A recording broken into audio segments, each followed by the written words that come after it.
ৰাজ্যৰ লাখ লাখ মহিলাক উদ্দেশ্যি এইবাৰ ভাল খবৰ দিলে মুখ্যমন্ত্ৰী ডক্টৰ হিমন্ত বিশ্ব শৰ্মাই। ইতিমধ্যে 10 মাৰ্চত ৰাজ্যৰ লাখ লাখ মহিলাৰ একাউণ্টত সোমাইছিল অৰুণোদয় আঁচনিৰ 9,000 টকা আৰু 9,000 টকা প্ৰদান কৰি মুখ্যমন্ত্ৰীগৰাকীয়ে বৃহৎ ঘোষণা কৰিছে যে ৰাজ্যত অৰুণোদয় আঁচনিৰ যি ধন আছিল 1250 টকা সেই ধনৰাশিতকৈ বৃদ্ধি পাব।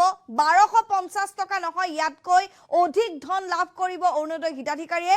যিসকল মহিলাই এতিয়ালৈকে অৰুণোদয় আঁচনিৰ ধন লাভ কৰা নাই তেওঁলোকেও অতি শীঘ্ৰেই লাভ কৰিব অৰুণোদয় আঁচনিৰ সুবিধা। এই মুহূৰ্তত বিস্তৃত খবৰ আমি আপোনালোকক জনাম। এটা ভাল খবৰ লৈ আহিছো, ৰাজ্যৰ লাখ লাখ মহিলাক ভাল খবৰ দিলে মুখ্যমন্ত্ৰী ডক্টৰ হিমন্ত বিশ্ব শৰ্মাই। 1250 টকাতকৈ বৃদ্ধি পাব অৰুণোদয় আঁচনিৰ ধনৰ পৰিমাণ। অসমত অৰুণোদয় নোপোৱা মহিলাৰ বাবে ডাঙৰ খবৰ। অসমৰ হাজাৰ হাজাৰ মহিলা এতিয়াও বঞ্চিত হৈ আছে অৰুণোদয় আঁচনি লাভ কৰাৰ পৰা। এই ক্ষেত্ৰত মুখ্যমন্ত্ৰী ডক্টৰ হিমন্ত বিশ্ব শৰ্মাই ভাল খবৰ দিছে। 1250 টকাতকৈ বৃদ্ধি পাব অৰুণোদয় আঁচনিৰ ধনৰ পৰিমাণ। অৰুণোদয় নোপোৱা মহিলাসকলেও লাভ কৰিব অৰুণোদয় আঁচনিৰ ধন। ৰাজ্যৰ লাখ লাখ মহিলাক উদ্দেশ্যি ভাল খবৰ দিলে মুখ্যমন্ত্ৰীগৰাকীয়ে। 1250 টকাৰ ধন কিমান শতাংশ বৃদ্ধি পাব মিটিঙত জনাম বুলি কৈছে মুখ্যমন্ত্ৰীগৰাকীয়ে। অৰুণোদয় নোপোৱা মহিলাক শীঘ্ৰেই অৰুণোদয় ধন প্ৰদান কৰা হ'ব বুলিও মুখ্যমন্ত্ৰীয়ে ভাল খবৰ দিছে।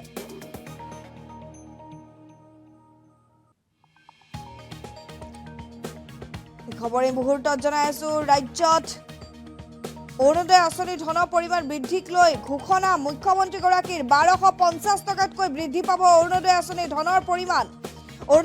অৰুণোদয় নোপোৱা মহিলাসকলেও অৰুণোদয় আঁচনিৰ ধন লাভ কৰিব বুলি উল্লেখ কৰিছে মুখ্যমন্ত্ৰীগৰাকীয়ে।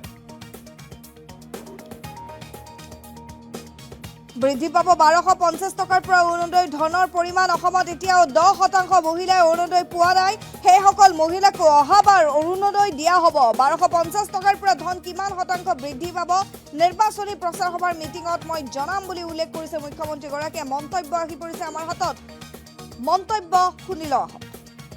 ঘৰখনৰ মহিলাৰ হাতত যদি টকা থাকে, অৰ্থনৈতিকভাৱে শক্তিশালী হৈ থাকে, মহিলাগৰাকী যদি নিজৰ ভৰিৰ ওপৰত থিয় দিব পাৰে, আমি হাজবেণ্ডসকলে তেতিয়া মহিলাসকলক সন্মান কৰোঁ, আমাৰ ৱাইফসকলক আমি সন্মান কৰোঁ। এতিয়া অৰুণোদয় আজি যে 9,000 টকা আপোনালোকৰ একাউণ্টত পাব, একাউণ্টৰ পৰা টকাটো উলিয়াবৰ কাৰণে সকলো হাজবেণ্ডে মটৰচাইকেলৰ পিছত আমাৰ বাইদেউসকলক আজি উঠাব। মই ঠিক কৈছো নে নাই? সেইকাৰণে আমাৰ লক্ষ্য হ'ল অহাবাৰ অৰুণোদয় নোপোৱা মহিলাসকলকো অৰুণোদয় দিয়া। 10% মহিলা এতিয়াও অৰুণোদয় পোৱা নাই।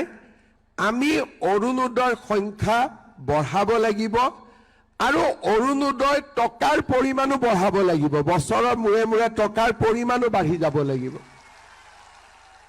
ইলেকশ্যনৰ মিটিঙত মই তাৰ বিষয়েও ক'ম যে অহাবাৰ কিমান টকা আপোনালোকে অৰুণোদয় পাব, কিন্তু আগতকৈ বেছি পাব লাগিব।